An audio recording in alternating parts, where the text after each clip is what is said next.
Welcome to study 24 Udaipur.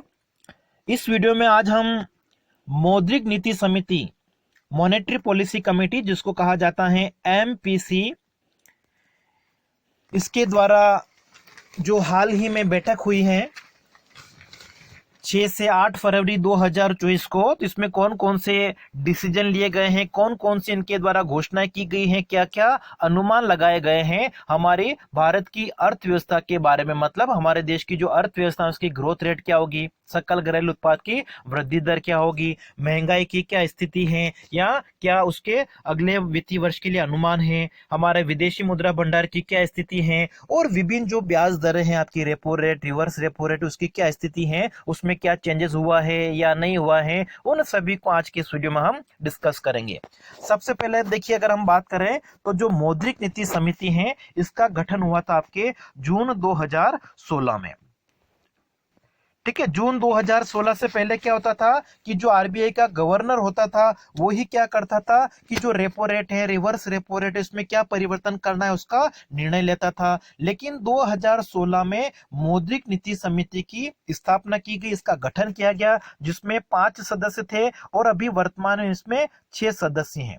ठीक है, मौद्रिक नीति समिति जो है इसमें कितने सदस्य होते हैं? 6 सदस्य होते हैं। और ये 6 सदस्य क्या करते हैं? इस बैठक में हिस्सा लेते हैं, अनुमान जो है भारतीय अर्थव्यवस्था के बारे में, महंगाई के बारे में वो लगाते हैं, और उसके बाद में जो भी निर्णय होते हैं उन निर्णयों की जो घोषणा है वो रिजर्व बैंक के गवर्नर के द्वारा जारी की जाती है। तो देखिए, भारत में मुद्रास्फीति को नियंत्रण करने के लिए जो रेपो रेट, ब्याज दर हैं, उनसे संबंधित नीति बनाने का जो कार्य है वो किसके द्वारा किया जाता है? मौद्रिक नीति समिति के द्वारा। और ये क्या करती हैं? प्रत्येक 2 माह में एक बैठक आयोजित करती हैं, जिसमें हमारी जो ब्याज दरें हैं, repo rate, reverse repo rate, इनकी एक तरह से समीक्षा की जाती है और उसमें परिवर्तन करना है या नहीं करना है उसके बारे में निर्णय लिए जाते हैं।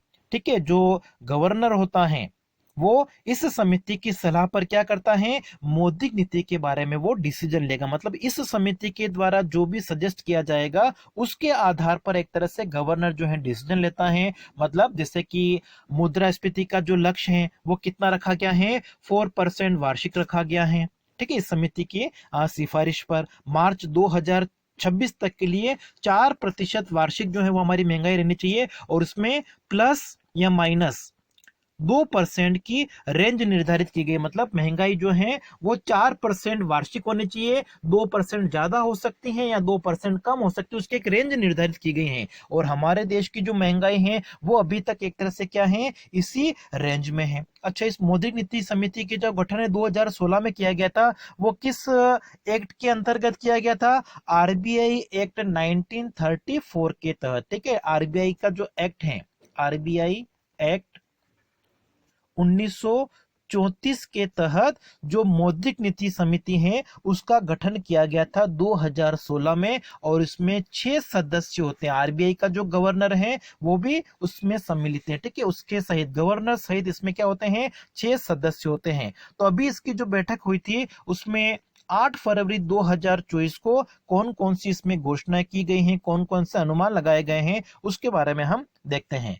तो सबसे पहले देखिए, हमारी अर्थव्यवस्था की जो ग्रोथ रेट है चालू हमारा जो वित्तीय वर्ष है, ठीक है, अभी हमारा वित्तीय वर्ष कौन सा चल रहा है? 2023-24। तो 2023-24 में जो जीडीपी की ग्रोथ रेट है, सकल घरेलू उत्पाद की जो वृद्धि दर है, उसके बारे में अनुमान लगाया गया है कि ये कितना रहेगा? 7.3% रहने का अनुमान है। जो एनएसओ संगठन है उसका अनुमान है कितना रहेगा हमारा जीडीपी का ग्रोथ रेट 2023-24 के लिए? 7.3%। तो एनएसओ का जो अनुमान है वही अनुमान आरबीआई के द्वारा जारी किया गया है।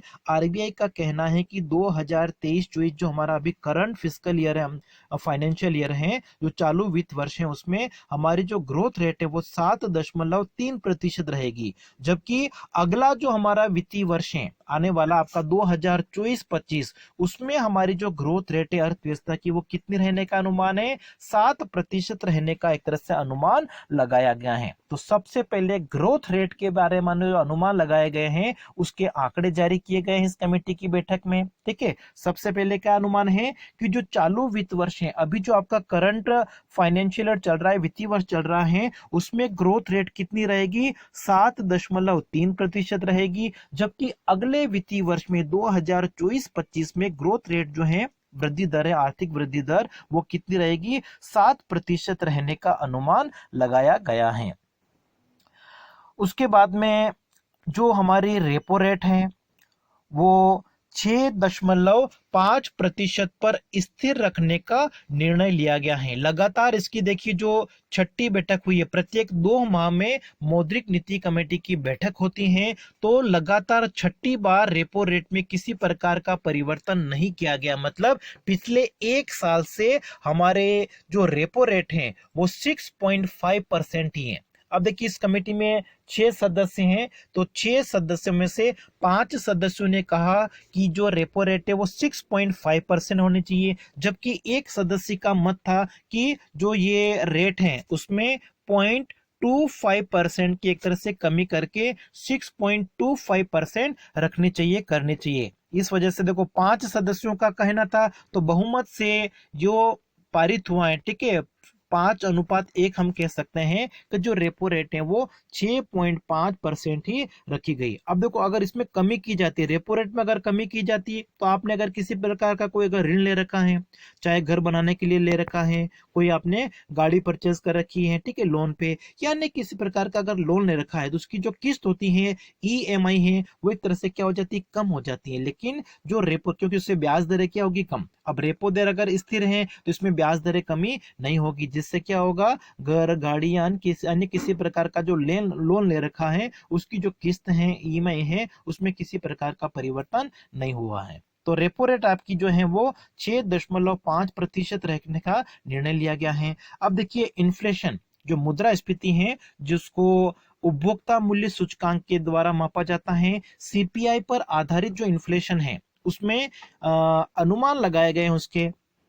तो सबसे पहले जो हमारा करंट फाइनेंशियल ईयर है, वर्तमान में जो वित्त वर्ष आपका चल रहा है वो कितना है? 2023-24। तो 2023-24 में महंगाई, ठीक है, मुद्रास्फीति को हम क्या कह सकते हैं? महंगाई कह सकते हैं। तो महंगाई का जो अनुमान लगाया गया वो कितना है? 5.4%। 2023-24 में महंगाई का अनुमान है वो कितना है? 5.4 है। मतलब अभी हमारी महंगाई नहीं घट रही है, लेकिन आने वाला जो वित्तीय वर्ष है उसके बारे में अनुमान लगाया गया कि महंगाई क्या होगी? घटेगी। मुद्रास्फीति की दर क्या होगी? घटेगी। जो रेंज निर्धारित की गई है 4% वार्षिक, उसके लगभग 4.5% वार्षिक मुद्रास्फीति रह सकती है, ऐसा अनुमान लगाया गया है 2024-25 के लिए। देखिए वर्तमान में जो वित्तीय वर्ष चल रहा है आपका 2023-24, उसमें महंगाई 5.4% रहने का अनुमान है, लेकिन अगला जो वित्तीय वर्ष है उसमें महंगाई घटेगी,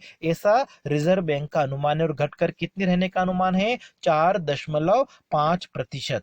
लेकिन ये महंगाई घटेगी, इसके सामने कंडीशन रखी गई है कि जो मानसून है, ठीक है, मानसून है, अगर वो सामान्य रहता है तो ऐसी स्थिति में महंगाई क्या होगी? घटेगी। और दिसंबर 2023 में अभी जो महंगाई है वो कितनी रही है? 5.69% रही है, मतलब थोड़ी ज्यादा रही है। और ज्यादा रहने का कारण है वो एक तरह से क्या बताया गया है कि जो खाद्य मूल्य है वो एक तरह से क्या कर रहे हैं? महंगाई में कमी को बाधित कर रहे हैं। मतलब महंगाई कमी करने के लिए रिजर्व बैंक जो प्रयास कर रहा है, तो खाद्यान्न की कीमतें बढ़ने से, खाद्यान्न में मुख्य रूप से आपका एक तो हो गई दालें और एक मसाले हैं, उनकी कीमत बढ़ने से महंगाई क्या हो गई है? बढ़ गई है, ऐसा रिजर्व बैंक ने बताया गया है। तो दिसंबर महीने में महंगाई ज्यादा रहने का कारण दालों और मसालों की कीमतों में, या मतलब खाद्य कीमतें जो हैं वो बढ़ने के कारण दिसंबर महीने में महंगाई क्या रही है? ज्यादा रही है।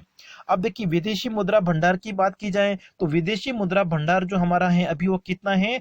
622.5 अरब अमेरिकी डॉलर, 622.5 अमेरिकी यूएस डॉलर, हमारा इतना अभी विदेशी मुद्रा भंडार है। और इस विदेशी मुद्रा भंडार से अगले 7 महीने तक हमारी जो भी डोमेस्टिक डिमांड है, घरेलू हमारी जो भी आवश्यकता है, जो भी हमारे फॉरेन लाइबिलिटीज हैं, विदेशी दायित्व हैं, उनको हम पूरा कर सकते हैं। मतलब अगले 7 महीनों तक हमारी जो विदेशों के ऊपर निर्भरता है उसको पूरा करने के लिए हमारे पास में विदेशी मुद्रा भंडार अभी तक पर्याप्त है। अगले 7 महीनों तक की हमारी आवश्यकताओं को हम पूरा कर सकते हैं, इतने हमारे भंडार हैं विदेशी मुद्रा के।